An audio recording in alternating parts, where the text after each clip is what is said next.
Hey guys, welcome to Tech Team channel. Hope you guys are doing well. Today in this video, I'm going to show you how can you find Korean friends on Kakaotalk app. So just go to the Kakaotalk app. Now in the chat option, click the top right option, chat with the plus icon, chat now. Now here you can see there are a lot of options here. Just select one. And after selecting one, just scroll here and click on profile. And now here you can see there are a lot of Korean friends here that you can be friend with. Just select one.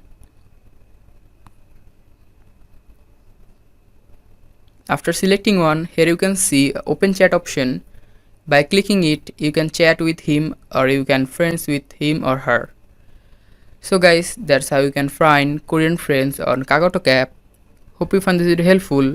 If you found this video helpful, then give a thumbs up and don't forget to subscribe the channel.